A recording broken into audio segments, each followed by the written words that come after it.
चलिए आज एक नया चैप्टर स्टार्ट कर रहे हैं जिसका नाम क्या है? चतुर्भुज। कोई बताएगा चतुर्भुज किसे कहते हैं? चलो बताओ, चतुर्भुज किसे कहा जाता है?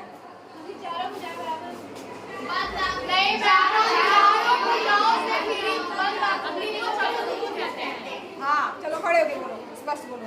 चारों भुजाओं से घिरी बंद आकृति को चतुर्भुज कहते हैं। बिल्कुल सही बताया। चतुर्भुज नाम ही है, चतुर मतलब चार और भुज यानी भुजाएं, जिसकी चार भुजाएं हो लेकिन क्लोज बंद आकृति, चार भुजाओं से घिरी बंद आकृति क्या कहलाती है? और त्रिभुज किसे कहते हैं? तीन भुजाओं से घिरी त्रिभुज कहते हैं। ठीक है, ये तो सबको पता है। चतुर्भुज हम लोगों ने 8th क्लास में पढ़े थे। ठीक है, तो यहाँ पर देखिए इसके कुछ उदाहरण दिए, जैसे हमारा ये ब्लैक बोर्ड जो हम देख रहे हैं ये भी एक चतुर्भुज है।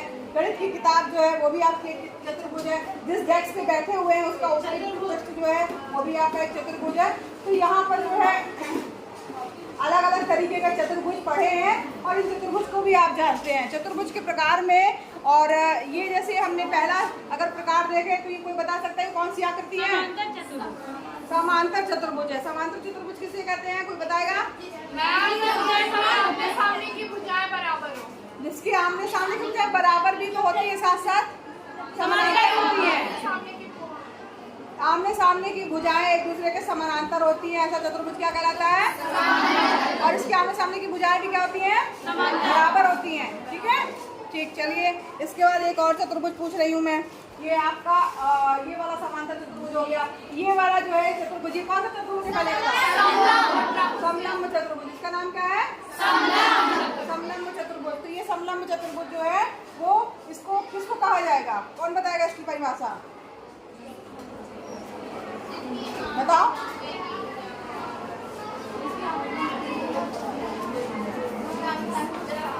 ऐसा चतुर्भुज जिसकी कोई दो आमने सामने की भुजा बराबर नहीं, समानांतर हो। ठीक है, वह चतुर्भुज जिसकी आमने सामने की कोई दो भुजा एक दूसरे के समानांतर हो क्या कहलाता है? समलंब चतुर्भुज कहलाता है। ठीक है, अब यहाँ पर इसके बाद अब ये तो सब ये चिर परिचित हो तुम लोग। ये आकृति कौन सी है? ये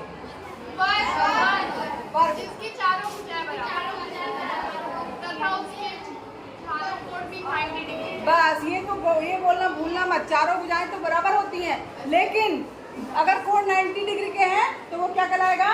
वर्ग। ठीक है, वर्ग आकृति कहलाती है जिसकी चारों भुजाएं और चारों कोण 90 अंश के होते हैं, ऐसी आकृति क्या कहलाती है? वर्ग कहलाती है। अगर इसी आकृति को थोड़ा सा टेढ़ा कर दिया जाए, जैसे कि ये वाली आकृति है, इसको क्या कहा जाता है? समचतुर्भुज। ठीक है, इसको क्या कहा जाएगा? चारों भुजाएं तो बराबर होंगी लेकिन क्या होगा? इसके कोण 90 अंश के नहीं होंगे। ठीक है, तो ऐसी आकृति वो क्या कहलाती है? अब यहाँ पर एक आकृति आप देख रहे हो, ये तीसरी आकृति आयत। तो ये है आयत। ठीक है, ये क्या है? आयत। अब आयत की जो आकृति है बराबर आमने सामने की भुजाएं और बराबर होती हैं, समानांतर भी होती है एक तरह से कहा जाए, और चारों कोण जो होते हैं क्या होते हैं? इसके भी 90 अंश के होते हैं। ठीक है, ऐसी आकृति क्या कहलाती है? आयत कहलाती है। चलिए अब इस आकृति को पहचानिए, ये क्या है? हाँ, पतंग, जिसको और क्या कहा जाता है? उत्तल चतुर्भुज भी कहा जाता है। पतंग की आकृति है ये। ठीक है, तो ये पतंग वाला चतुर्भुज है। एक और चतुर्भुज कहलाता है, इसको अवतल चतुर्भुज कहा जाता है। ठीक है, ये वाला क्लास 8 में आप लोग पढ़े थे। अब यहाँ पर देखो सबसे मेन इम्पोर्टेंट क्या है, ध्यान दीजिए। ध्यान दीजिए का मतलब है आपको वास्तव में इसको ध्यान देना है कि क्या चीज लिखी हुई है। ABCD की सम्मुख भुजाओं AB और CD का एक युग्म जो है समानांतर ऐसे कह सकते हैं कि यह क्या है? समलंब चतुर्भुज है, जो कि आपको युग्म है, इसे क्या कहा जाता है? समलंब चतुर्भुज कहा जाता है। ठीक, अब यहाँ पर सम्मुख भुजाएं अगर मान लीजिए आमने सामने की भुजाएं समानांतर है तो सारे क्या कहलाएंगे? समांतर चतुर्भुज कहलाएंगे। जैसे अगर ये चित्र देख रहे हैं तो कौन कौन से चतुर्भुज समानांतर चतुर्भुज कहलाएंगे? तो बता सकता है? मैम दूसरा, तीसरा, चौथा, पांचवा और पहला। ठीक है, ये क्या है? समांतर चतुर्भुज।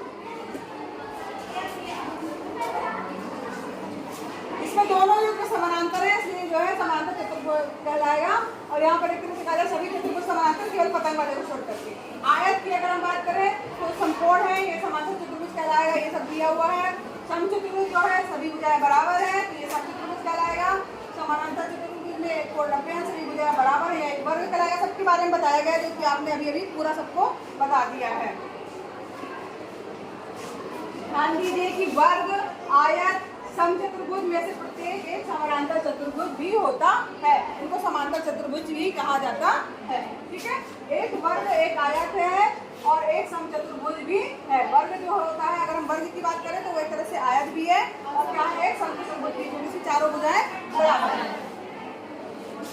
एक समांतर चतुर्भुज एक समलंब है, पतंग एक समांतर चतुर्भुज नहीं है, ये लिखा गया। ये सारी चीजें थोड़ा सा एक बार पढ़ लेना है।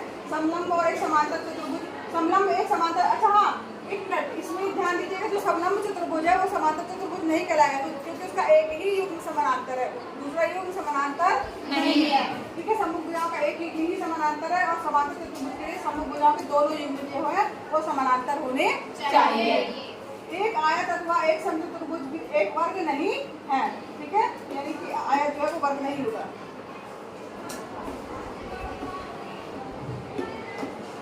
अब गुणधर्म की बात करते हैं कि इसमें क्या क्या गुण होते हैं समांतर चतुर्भुज के।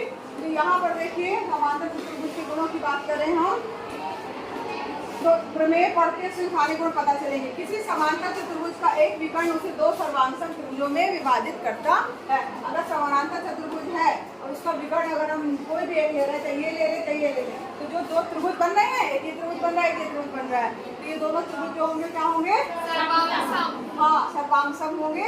यानी कि दो सर्वांगसम त्रिभुजों में कोई भी विकर्ण बराबर भाग, दो सर्वांगसम त्रिभुजों में कोई भी विकर्ण जो है समांतर चतुर्भुज का वो विभाजित करता है। इसी का अपोजिट भी होगा। एक समानांतर चतुर्भुज में सम्मुख भुजाएं बराबर होती हैं। तो सबको पता है कि समांतर चतुर्भुज में क्या होता है, आमने सामने की भुजाएं क्या होती है, बराबर होती है। फिर और आगे बढ़ते हैं।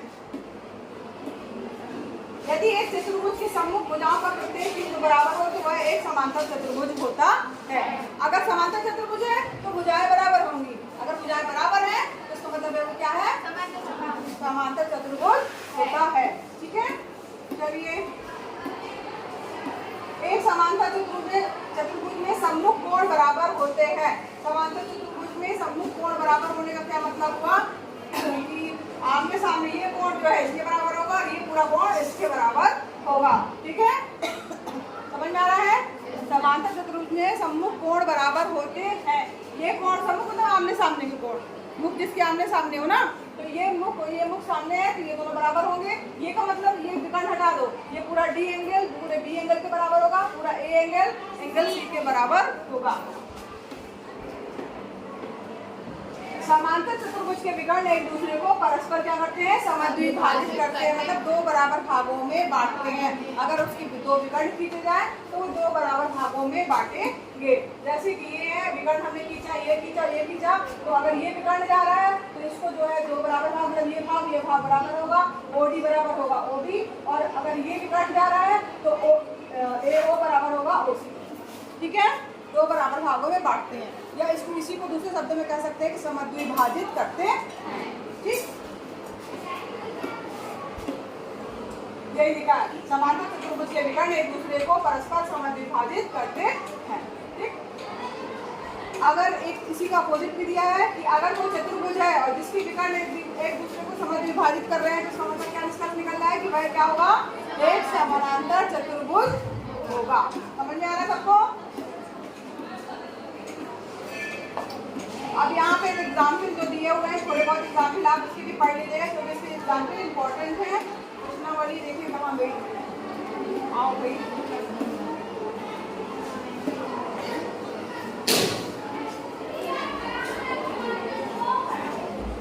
ये देखिए एक प्रमेय और हमने पढ़ी, कोई चतुर्भुज एक समांतर चतुर्भुज होता है, इसकी सम्मुख भुजाओं का एक युग्म बराबर हो और समानांतर हो, तभी वो चतुर्भुज क्या होगा, समांतर चतुर्भुज होगा।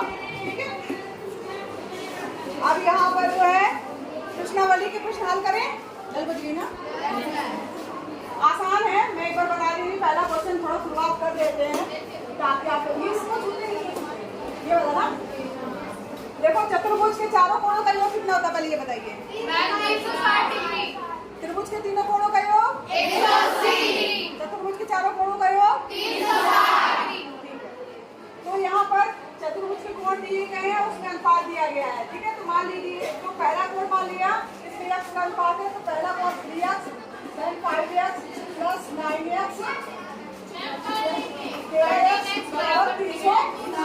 x का मान निकाल लोगे? x का मान जो आएगा तो पहला वाले में 3 गुणे उस मान को करेंगे, दूसरे वाले में ये करेंगे, 5 गुणे उस मान को करेंगे। ठीक, इस तरीके से हल करेंगे और इससे सभी गुणों का मान आ जाएगा। ठीक है, आ गया x का मान 12। बहुत सही, दिमाग में, वेरी गुड। चलिए ठीक है, इसके आगे के प्रश्न हम कल करेंगे।